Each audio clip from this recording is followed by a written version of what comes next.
누가복음 21장 5절부터 마지막까지 읽겠습니다. 38절까지 읽겠습니다.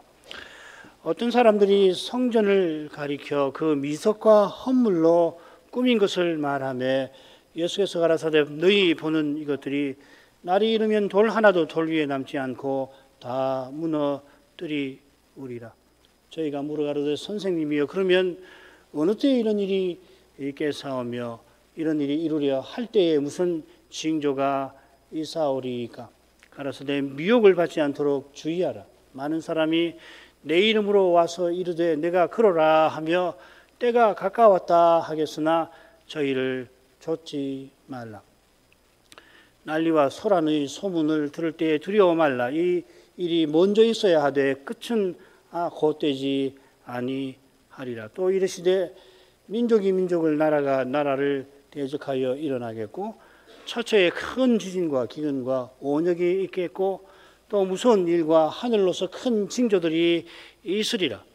이 모든 일 전에 내 이름을 인하여 너희에게 손을 대어 핍박하며 회당과 옥에 넘겨주며 임금들과 관장들 앞에 끌어가려니와 이 일이 도리어 너희에게 증거가 되리라. 그러므로 너희는 변명할 것을 미리 연구치 않기로 결심하라. 내가 너희의 모든 대적이 능히 대항하거나 변박할 수 없는 구제와 지혜를 너희에게 주리라. 심지어 부모와 형제와 친척과 무엇이 너희를 넘겨주어 너희 중에 몇을 죽이게 하겠고 또 너희가 내 이름을 인하여 모든 사람에게 미움을 받을 것이나 너희 머리털 하나도 상치 아니하리라. 너희의 인내로 너희 영혼을 얻으리라. 너희가 예루살렘이 군대들에게 에워싸이는 것을 보거든 그 멸망이 가까운 줄을 알라. 그때 유대에 있는 자들은 산으로 도망할지며 성내에 있는 자들은 나갈지며 촌에 있는 자들은 그리로 들어가지 말지어다. 이 날들은 기록된 모든 것을 이루는 형벌의 날이니라. 그날에는 아이 뵌 자들과 젖먹이는 자들에게 화가 있으리니 이는 땅에 큰 환난과 이 백성에게 진노가 있겠음이로다. 저희가 칼날에 죽임을 당하며 모든 이방에 사로잡혀 가겠고 예루살렘은 이방인의 때가 차기까지 이방인들에게 밟히리라. 1월 성신에는 징조가 있겠고 땅에서는 민족들이 바다와 파도에 우는 소리를 인하여 혼란한 중에 곤고하리라.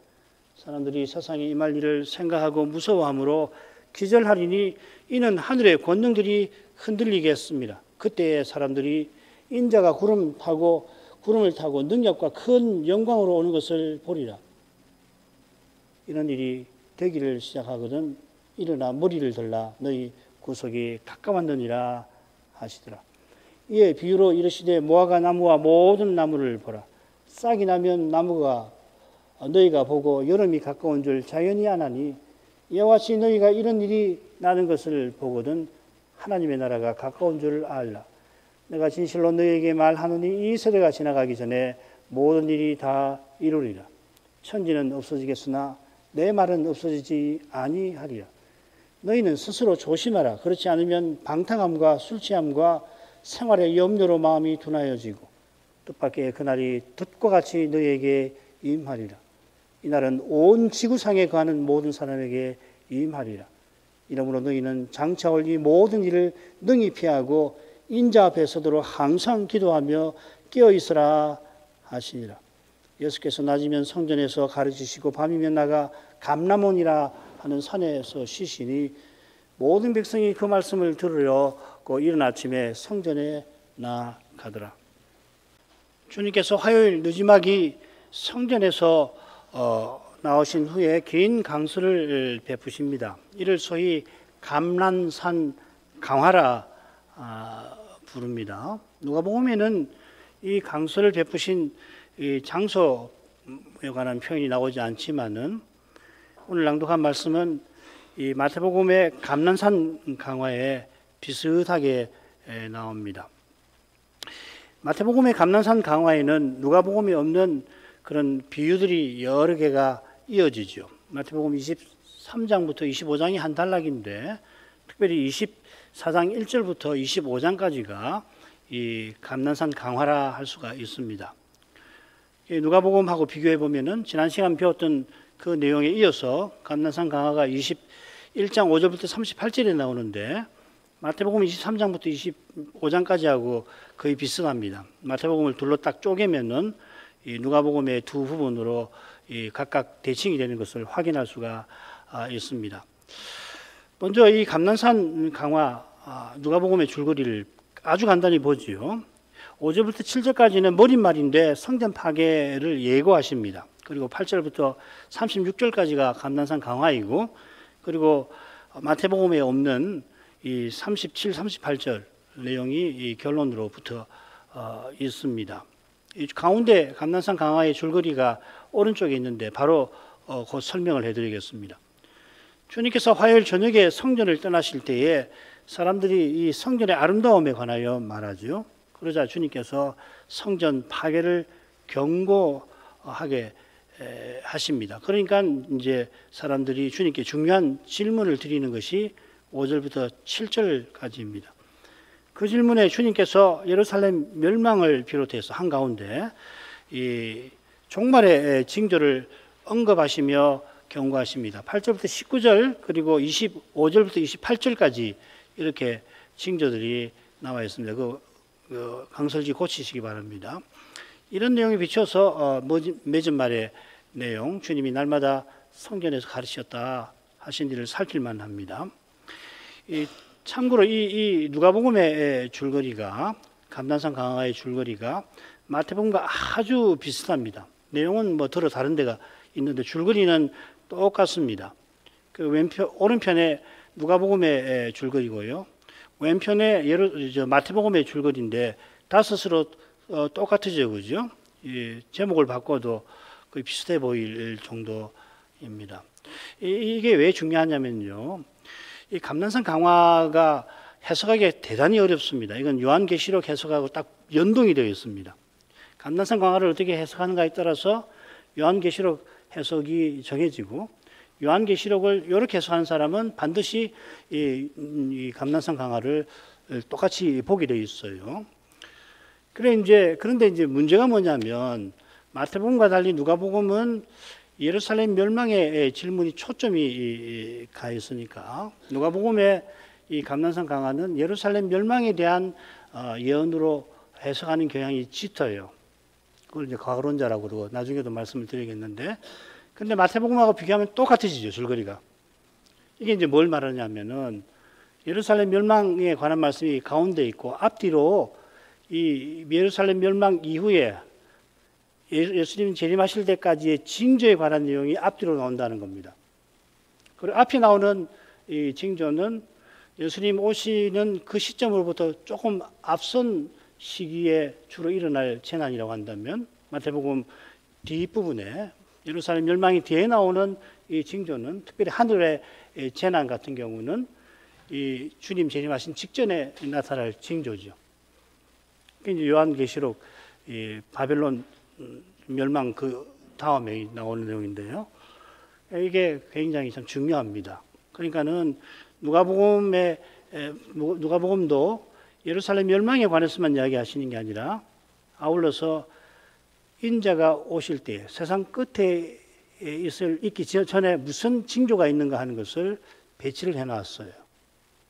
이게 아주 중요합니다. 이걸 줄거리를 봐야지 순차적으로 보면 반드시 문제가 생긴단 말이에요. 이거 마태복음 제가 강사할 때도 말씀을 드렸고, 이런 줄거리를 가지고 요한계시록 예를 들면은 이 7인 6장부터 7장까지 그 7인 내용이 있잖아요. 그 대조해 보면 아주 비슷하거든요. 자, 그렇게 해석할 거라고 하는 것을 미리 말씀을 드립니다. 그러면 들어가죠. 어떤 사람들이 성전을 가리켜 그 미석과 헌물로 꾸민 것을 말하며 예수께서 가라사대 너희 보는 이것들이 날이 이르면 돌 하나도 돌 위에 남지 않고 다 무너뜨리우리라. 저희가 물어가로되 선생님이여 그러면 어느 때 이런 일이 있겠사오며 이런 일이 이루려 할 때 무슨 징조가 있사오리까. 마가복음을 참조하면 여기 어떤 사람들은 제자 중 일부입니다. 아울러 주님께서 저녁까지 성전에서 가르치신 후에 감난산에 가서 쉬셨는데 이 감난산, 감난원에는 제자들만 주님과 함께 하지요. 근데 그 자리에서 이제 주님께서 이 질문에 대한 성전을 나오면서 제자들이 한 질문에 대한 답을 감람원에 가셔가지고서 베푸셨을 겁니다. 화요일도 주님께서 성전을 떠나실 때 제자들이 성전을 가리켜 그 아름다움에 관하여 말했던 것 같습니다. 마가복음에는 한 제자가 이 돌들이 어떠하며 이 건물들이 어떠하니까 여쭙는 장면이 그냥 한 제자가 나와요. 누가복음도 비슷합니다만은 누가는 헌물로 성전을 꾸몄다 하고서 제자들이 이 말한 것을 특별히 언급을 합니다. 마태나 마가에는 나오지 않는 거예요. 돌, 아름다운 유난미가 있는 그 돌들에 대한 언급이 있죠. 여기는 헌물이 나와요. 이 헌물이라는 낱말이 이 신약 성경 여기만 나오는데 이 낱말이 두 가지 해석 가능성이 있습니다. 하나는 뭐냐면 구약 성경에 자주 나오는 그 헤렘을 가리킬 수 있습니다. 그러니까 이 헌물이라고 하는 낱말은 헤렘 심판을 통과한 여리고에서 여리고가 헤렘 심판을 받아서 그 마지막으로 성을 불사를 때에 그 불사르고 남은 금은 노철을 가리킬 수가 있습니다. 이 금은 노철은 성전 기물을 수리하는데 사용됩니다. 이걸 가리킬 수가 있어요. 아울러 이 낱말은 헬라인들이 자기네 신전들을 꾸미려고 바치는 물건을 언급합니다. 한글 개역은 그래서 헌물이라고 이렇게 번역을 한 거죠. 영어로 뭐 votive offering이라고 votive 하면은 자원에서 드린단 말이잖아요. 단정하기 힘들지만은 전자보다 후자가 누가 선생이 의도한 뜻 같습니다. 만약에 이런 뜻이라면 헌물로 꾸민 성전은 바로 앞에서 이 성전 연보교에 드린 과부의 헌상과 선명한 대조를 이룰 겁니다. 주님이 과부의 온전한 헌상을 칭찬하셨는데 이 헌상이 주님께서 이 월요일 날 성전을 깨끗하게 하시면서 바라신 그런 것 아니에요. 그런데 헤롯 대왕이 자기 치적을 노리고 성전을 건축한 일이든지 대주상들이 그 성전을 강도의 소굴로 만들어 들어온 이익을 추구한 일을 떠오르게 하는 그 헌물을 들어서 제자들이 성전의 아름다움을 지금 자랑하는 겁니다. 제자들은 주님께서 과부의 헌상을 칭찬하신 그 교훈보다는 성전의 외형적 아름다움에 마음이 빼앗겨 있습니다. 어제 월요일 성전을 깨끗하게 하신 뜻이 뭔지 제자들은 그다지 관심을 기울이질 않습니다. 이런 배경에 비추어서 이어 선포하신 말씀을 보십시다. 너희 보는 이것들이 날이 이르면 돌 하나도 돌 위에 남지 않고 다 무너뜨리우리라. 예수님은 입성하신 직후 요거는 주일이 되죠. 종료 주일이잖아요. 이틀 전입니다. 이 두려운 일을 바리새인들에게 경고하셨죠. 19장 44절 돌 하나도 돌 위에 남기지 아니하리라. 그리고 이 경고를 하시고 그 다음날 월요일에 성전에 들어가셔서 장사하는 이들을 쫓아내셨습니다. 주님께서 바리새인들에게 무서운 경고를 바라시고 성전이 무너진다 하시고 성전을 이어 정하신 이것을 제자들이 분명히 보았습니다마는 듣고 보았습니다마는 그들은 아직도 하나님 나라가 나타나서 주님이 보좌 앉으실 거라는 생각에서 허우적대고 있습니다. 그러나 주님께서는 예루살렘 여행하는 중에서도 이미 예루살렘과 성전의 파멸을 거듭 경고하셨죠. 누가복음 13장 35절 이게 예루살렘 여행의 한가운데 나오는 말씀이죠. 다시금 주님께서 십자가로 나가시면서 이 십자가로 말미암아 반드시 일어날 일을 제자들에게 교훈하고 있는 것입니다. 가까이는 예루살렘 멸망이고 길게는 최후 심판입니다. 주님이 두려운 경고를 하셨는데 제자들이 어느 때에 이런 일이 있겠사오며 이런 일이 이루려 할 때 무슨 징조가 있겠습니까? 하고 묻습니다. 그 전날에도 그들은 이 질문을 드리지 않았죠. 주님께서 경고를 거듭하시니까 그들이 이 심각하구나. 예루살렘에 올라가면 하나님 나라가 곧 나타날 줄 알았는데 웬걸 성전이 파괴되고 예루살렘이 파멸한다고 말씀하시니까 뭔가 있구나. 그런 걸까요?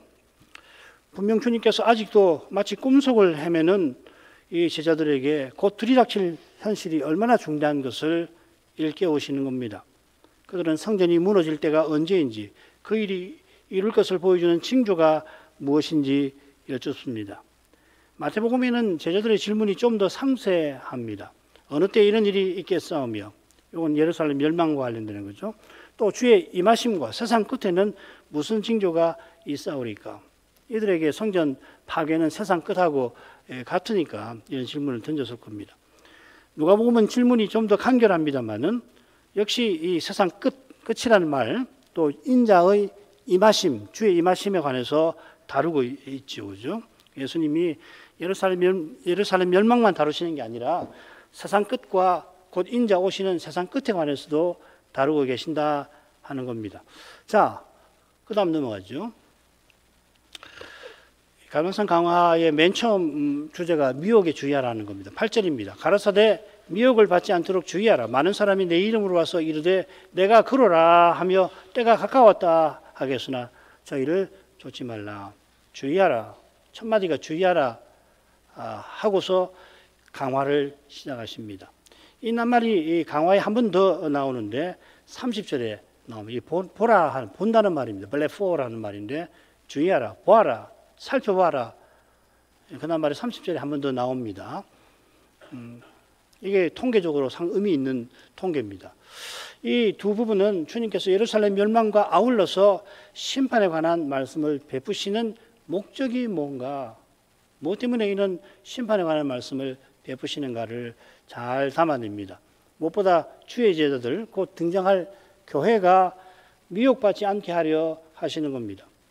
그 미혹의 정체가 뭐냐면은 내가 그러라 하는 말에 있습니다. 많은 사람이 예수님의 이름으로, 그리스도의 이름으로 와서 내가 그리스도라고 하며 미혹할 거라 하는 겁니다.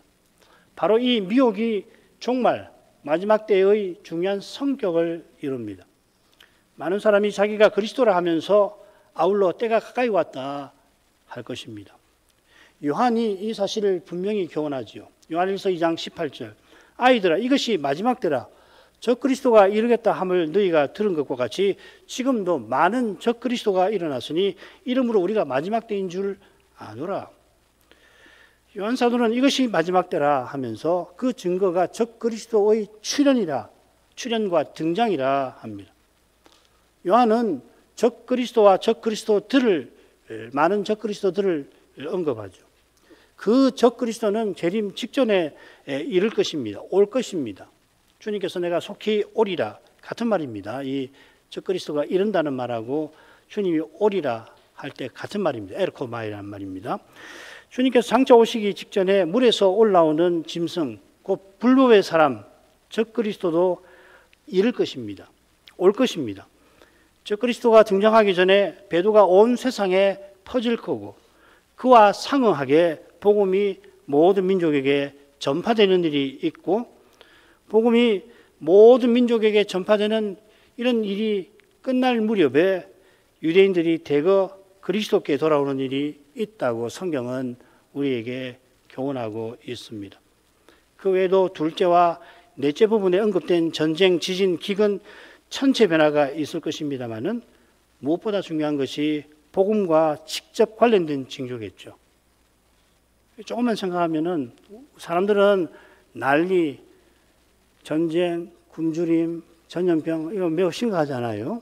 얼마 전에 코로나가 우리나라에 덮쳤을 때 몇 년을 교회가 모이기가 힘들고 아울러서 국가가 어떤 국가는 휘청휘청하기도 하고 우리는 그나마 대처를 좀 잘해서 무사히 견뎠지만 이게 작은 일이 아닙니다만은 이보다 중요한 것이 뭐냐면 미혹이에요. 코로나에 걸려서 치료만 받고 생명을 잃는 건 참 안타까운 일입니다만은 이 적그리스도의 미혹에 빠져서 배도에 떨어지면 그건 피할 수가 없는 일 아니에요. 그래서 주님께서 미혹을 강조하시는 거라고요. 계시록에도 마찬가지고요.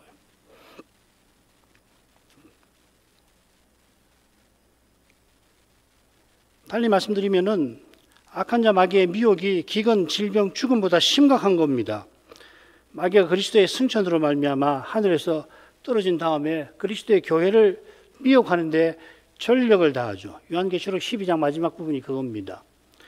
물론 역사의 시초부터 마귀는 뱀의 후손, 자기의 일꾼들을 통해서 이런 일을 쉬지 아니하고 해왔습니다마는 여인의 후손이 세상에 오신 후 이 메시아를 삼키려 하던 일이 실패한 다음에는 옛뱀 곧 마귀에게 남은 일은 이 메시아를 낳은 여자 교회죠. 교회를 물에 떠내려가게 하는 것이라 요한계시록 12장이 교훈하고 있습니다. 이것이 마지막 때의 중요한 성격이기도 합니다. 마귀가 떠내려가게 하는 물이 바로 강물이 거짓 교훈이고 떠내려가는 그것이 미혹이며 배도입니다. 마귀의 미혹과 교회의 배도는 사도시대부터 있었고 역사 내내 이어지고 있다가 역사 끝에 정점에 달합니다. 역사 중에 가장 현저한 것이 중세교회의 이 경우 아니에요. 종교개혁이 일어난 이유가 바로 그거 아닙니까? 그것 때는 유럽 전체가 그랬단 말이에요. 역사의 끝에 가면은 이 배도가 온 세상에 번질 거라 하였습니다. 우리가 지금 그런 시대를 살고 있다고 우리는 배우고 믿고 있지 않습니까?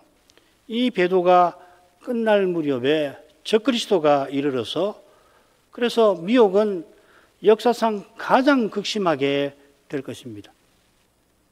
그래서 어떤 일이 나냐면 온 세상 사람들이 적그리스도를 따른다 하였습니다. 그건 다음 시간에 좀 더 살피게 될 것입니다. 우리 교회는 이런 시대에 부름받아 거룩한 교회로 존재하는 게 사명이 아닌데 거룩한 교회로 있어야 되잖아요. 교회니까 교회답게 있어야 마땅한 건데 이게 사명이 된 시대를 우리는 살아가고 있는 겁니다. 이 사명을 주신 주님께서 그 사명을 친히 이루고 계십니다. 오늘도 그리 하실 겁니다. 원하시는 교회와 신자를 얼마든지 불러서 그 일에 쓰실 겁니다.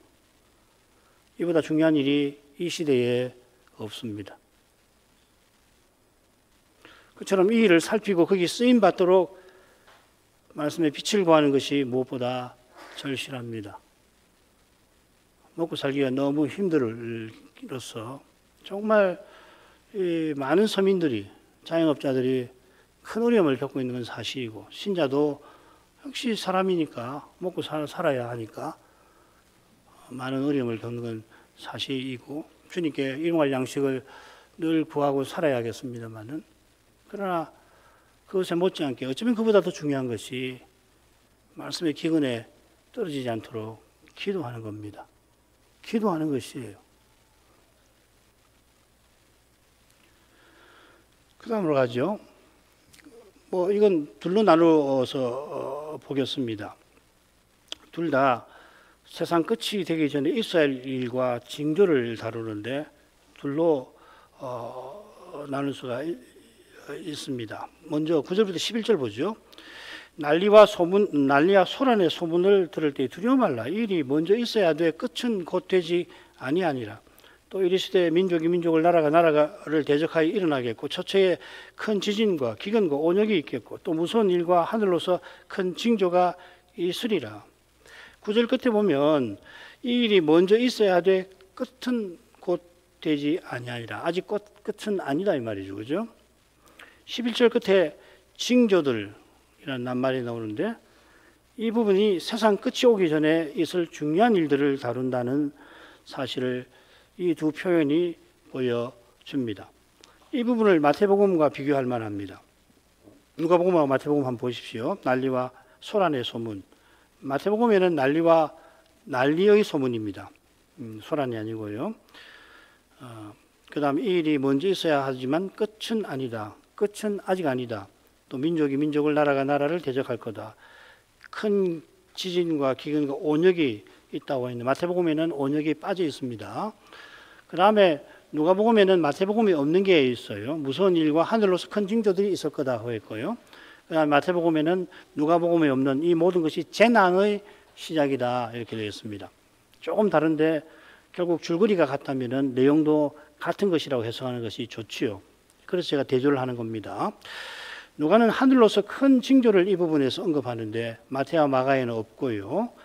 이 내용은 짝을 이루는 25절 6절에 보면 비슷한 내용이 나오긴 하죠. 1월 성신, 하늘의 별들, 하늘의 권능들에 대한 이야기가 나오는데 이게 같은 내용이겠나 다른 내용이겠나 하는 겁니다. 결론을 말씀드리죠. 이건 다른 내용입니다. 그 다음에 온역이 누가복음에 나옵니다. 이것도 뭐 지진, 기근, 온역, 전쟁 다 관계되는 거죠. 그죠? 전염병이 기근 때에 또 전쟁 때에 발생하는 거 아니에요. 난리는 전쟁으로 세상이 어지러운 상태라. 우리나라 말에 난리가 났다 할 때는 어지러운 상태라는 뜻이 있지만은 여기서는 전쟁이란 말입니다.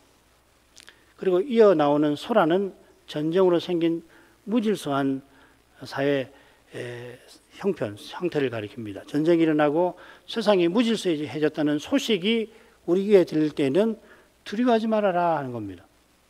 전쟁이 무섭지 않다든지 난리가 뭐 얼마든지 견딜만 하다 그런 뜻 아니죠. 두려워 말라 하신 이유는 그런 소식이 들릴 때는 아직은 끝이 아니라 하는 사실이었습니다. 끝이 되고 세상 끝이 되면 모두가 두려워할 일이 들이닥칠 겁니다. 그게 최후 심판입니다. 최후 심판을 생각하면 전쟁과 난리는 그만큼 두려워할 만한 일은 아니라는 거죠. 정말 두려워할 일은 세상 끝이 있고 그 세상 끝에는 하나님의 심판이 있다는 거예요. 세상은 이런 식으로 무한정 연장되는 게 아닙니다. 세상에 끝이 있어요. 너무도 당연한 겁니다. 하나님 말씀이 늘 강조하지만은 놀랍게도 이 세상 끝이 있다는 걸 잊어버린 경우 너무도 많죠. 조금만 생각해 보면은 그런데도 세상 끝으로 갈수록 세상 끝이 있다라는 생각을 잘 안 하겠다는 이야기예요. 그런 생각을 가장 하지 않을 때 평안하다, 안정하다 할 그때에 재림이 임한다고 말씀하시지 않았습니까? 도둑같이 임한다고 하시지 않았습니까? 이게 중요한 거예요. 끝이 있다라고 하는 생각을 하지 않는 이것이 심각하다는 겁니다. 역사책을 한번 보십시오. 오늘날만큼 끝이 있다는 생각을 안 하는 때가 있었나?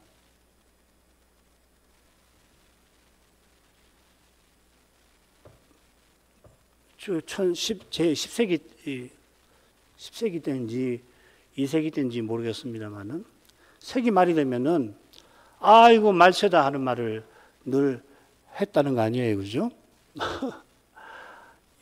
3세기에도 1000년 전에도 한 세기가 바뀔 때 말세다. 젊은이들 하는 거 보니까 말세다. 그런 이야기를 인류가 했다는 거 아니에요?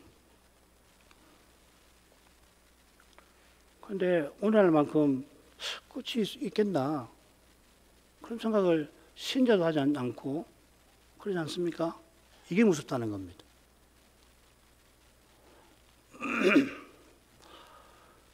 그처럼 두려워 말라 하신 전쟁과 난리는 민족이 민족을, 나라가 나라를 대적하여서 일어나는 전쟁입니다. 이 전쟁은 인생이 범죄할 때 여호와 하나님 내리신 심판, 저주의 내용이죠. 여호와께서 나그네 심판대에서 하와에게 이런 심판을 경고하셨습니다. 너는 남편을 사모하고 남편은 너를 다스릴 것이니라. 여기 이 사모한다는 말은 지배 욕망이죠. 이 낱말이 사장 7절에 이 가인에 대한 여호와의 말씀이 나옵니다. 죄의 소원은 내게 있으나 네가 죄를 지으려고 하는 욕망이 있다는 말이 아니라 죄가 너를 지배하려고 하는 그 죄의 욕망이 너에게, 죄가 너를 강력하게 사로잡으려고 하지만은 이 말입니다. 아내가 남편을 지배하려 하므로 남편도 아내를 지배하려 합니다. 아담이 낙원에서 섬기며 지키는 사명을 받아 여호와를 섬기듯 아내를 섬기게 하셨습니다. 삼위 안에 있는 사랑의 관계를 본받게 하신 거죠. 그러나 심판의 결국 이 아름다운 관계가 무너지고 지배와 종속의 관계가, 다툼이 인류를 지배하게 되었습니다. 지배와 종속을 관계라고 말하기가 어렵잖아요. 이걸 표현할 수 있는 낱말을 제가 찾지 못해서 다툼이라고 했습니다. 아브라함이 가나안에 들어가서 할 때 그돌라오멜이 다른 세 왕을 이끌고 와서 조공바치지 아니하는 가나안 사해 근방에 다섯 왕을 치러 오죠. 이런 전쟁이 실은 인류가 신할 평지에서 흩어짐을 면하고 사람의 이름을 내리는 야망과 붙어 있는 겁니다. 니므롯이 인류 통일을 내걸면서 사람의 영광을 추구하자 했지만은 결국 자기가 만인지상이 되어서 자기를 추종하는 모든 사람을 노예로 지배하려고 했던 거 아니에요. 이런 전쟁이 타락 후에 인류 역사에 끊이지 아니할 것입니다. 이런 이야기가 귀에 들려오는 동안은 비온 후에 아름다운 언약의 무지개가 하늘에 걸려있는 데서 확인하듯이 아직은 심판날은 아니라 하는 겁니다. 그처럼 인생의 타락으로 땅이 저주를 받은 탓에 심판날이 들이닥치기 전까지 지진, 기근, 온역이 처처해 있을 것입니다. 요한계시록 6장에 처음 네 인이 이 사실과 특별히 둘째부터 네 번째 인이 그것과 관계가 되죠. 둘째 인을 떼실 때 붉은 말을 탄 자가 땅에서 화평을 제하여 서로 죽이게 하는데 이 전쟁에 대한 경고죠. 이어 셋째 인을 떼실 때 검은 말을 탄 자가 극심한 가뭄을 가져오고 넷째 인을 떼실 때에 청황색 말을 사망이라고 하는 이름을 가진 기수가 탔는데 검과 흉년과 사망과 땅의 짐승으로서 땅의 4분의 1을 죽입니다. 여기 이 사망이라고 한 말이 이 온역을 가리키는 말일 수 있습니다. 흑사병이라는 말도 관계가 되겠죠. 이런 무서운 심판이 역사의 끝에 이를수록 심해집니다. 그래서 7 인, 그 다음 7 나팔, 7 대접으로 갈수록 이 저주의 내용이 훨씬 심해지고 강도도 심해지고 범위도 넓어지지 않습니까? 요컨대 역사 과정에서 일어나는 전쟁, 지진, 기근, 전염병은 역사 끝에 있는 심판을 가리키는 거예요. 신자들은 이것을 볼 수 있어야 합니다.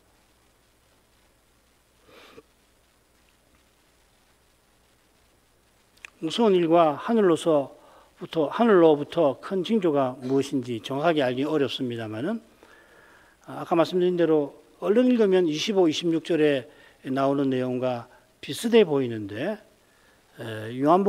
마태복음의 줄거리를 참조해 보면은 그것과 연결시키면 안 되겠다는 생각이 듭니다. 시간이 길어질 것 같으니까 간단하게 말씀드리죠. 말씀드린 대로 마태복음의 이 부분을 5으로 나누면 한가운데 똑같이 예루살렘 멸망에 관한 예언이 있고요. 앞뒤로 재난이 있는데 마태복음에서는 땅의 재난과 미혹을 말하고 그 다음에 예루살렘 멸망 다음에는 미혹과 하늘의 재난을 이야기를 하죠. 그래서 이 미혹이라는 게 세상 끝까지 늘 있는데 재림에 오기 전에는 땅의 재난들을 주로 말한다면 하늘의 재난은 재림 직전에 있게 될 거라 하는 말씀입니다.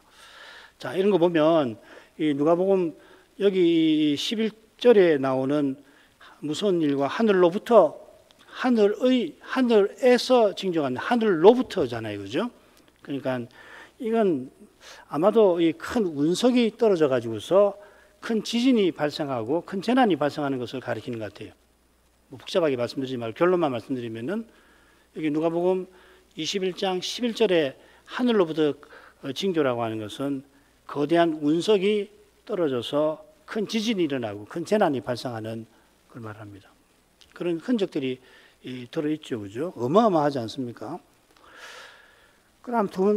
그다음으로 가시죠. 그 다음에 주님께서 핍박을 예고하시는데 이 부분은 둘로 나눌 수 있습니다. 먼저 핍박을 예고하시고 거기에 대한 그것을 피할 수 있는 주님의 약속이 주어져 있습니다. 12절에 핍박 예고가 있고 거기에 대해서 핍박이 증거가 되게 하시고 그럴 때에 변명할 구제와 지혜를 주시겠다 약속이 나옵니다.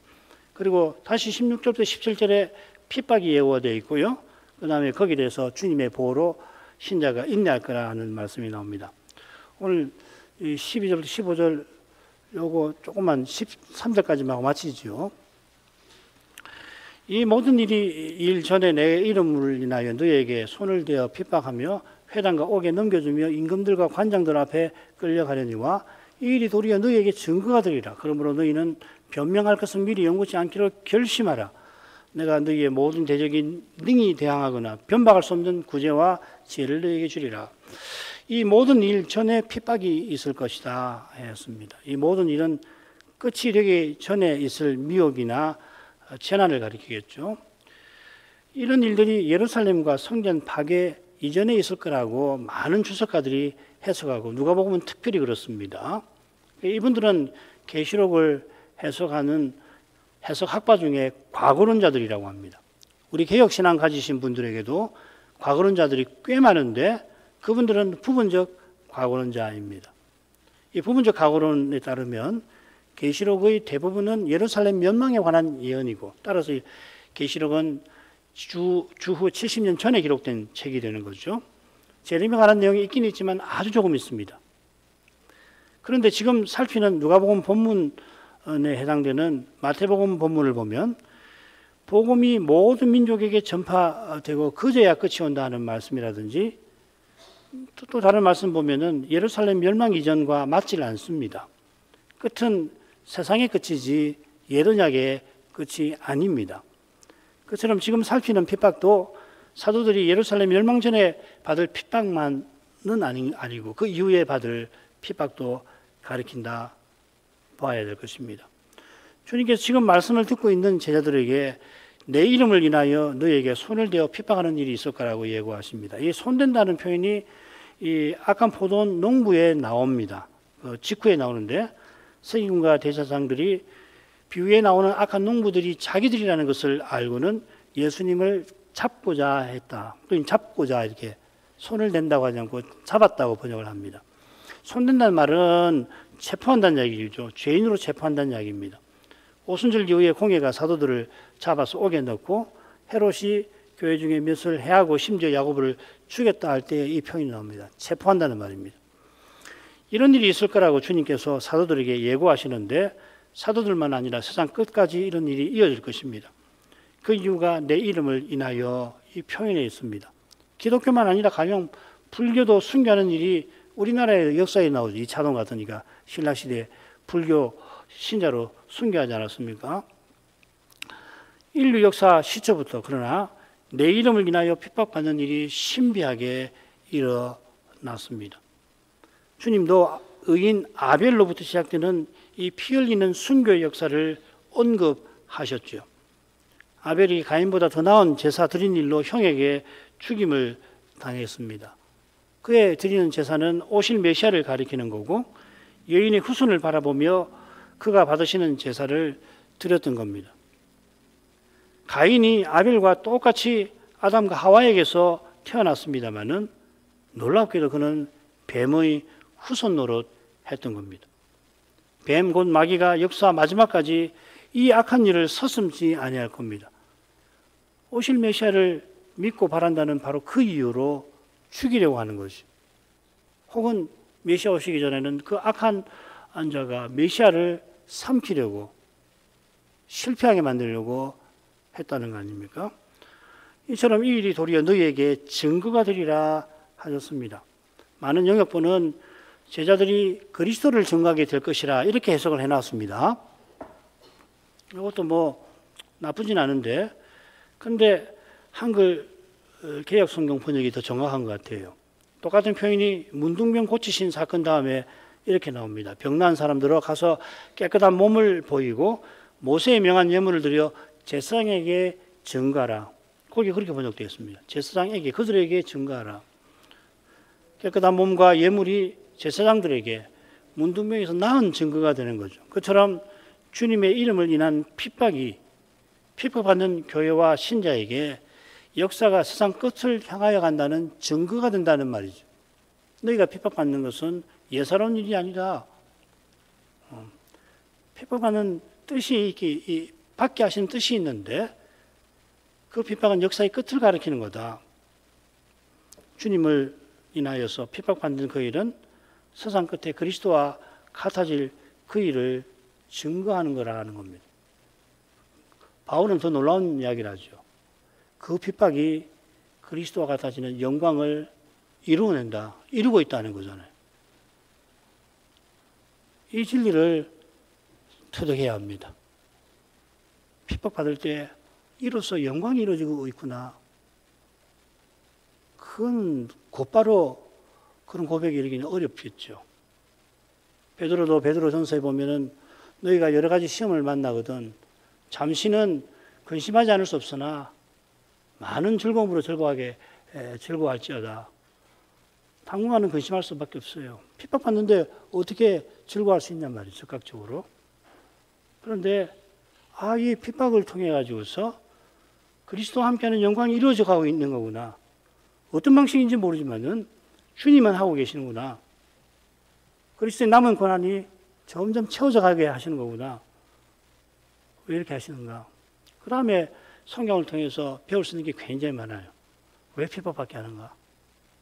승리하고 기독교 문화를 건설하고 기독교 대학을 세우고 기독교 가정을 세우고 기독교 언론, 정치 해서 이 기독교적인 사상과 이념을 구현해서 세상이 바뀌도록 그렇게 해야 맞는 거 아닌가요? 그런 생각이 20세기 초까지 있었습니다. 우리 개혁파 신학에 있었습니다. 아브라함 카이프 같은 사람이 그런 사람이었습니다. 성경은요, 그런 면이 없다는 건 아니지만은 그렇게 믿음으로 살아갈 때에 핍박을 받는 거다. 받을 수밖에 없는 거다. 그 이유가 뭐냐면 세상과 같은 태도로 행하지 않은 데 있습니다. 사람의 힘과 꾀로 행하지 않기 때문에 당하는 거예요. 지는 거예요. 이기려고 하면은 같아져야 합니다. 이기려고 하려면은 사람을 모아야 합니다. 꾀를 내야 합니다. 우리 그렇게 하지 않죠. 주님이 왜 십자가에 달리셨습니까? 십자가 외에는 이 죽음의 문제, 죄의 문제를 해결할 수 없는 거예요. 하나님은 신비하게 신자, 핍박받는 고난을 통해서 이 죄의 권세의 문제, 죽음의 권세의 문제를 지금 해결하고 계시는 거거든요. 해결하는 방식이 너무 놀랍습니다. 우리가 잠시 받는 고난의 가벼운 것이 지극히 크고 영원한 영광의 무거운 것을 이루게 하느니라, 이루어내느니라. 이게 기독교 신앙의 실제에서 가장 말하면 중요하고 근본적인 진리라고 저는 믿습니다. 꼭 이렇게 사십시오. 승리하려고 하지 마시고 고난을 통해서 장차의 승리, 그리스도가 가지는 영광에 이르기 위해서 여기서 그리스도를 본받아서 고난을 받아야 한다는 겁니다. 이만큼 하죠.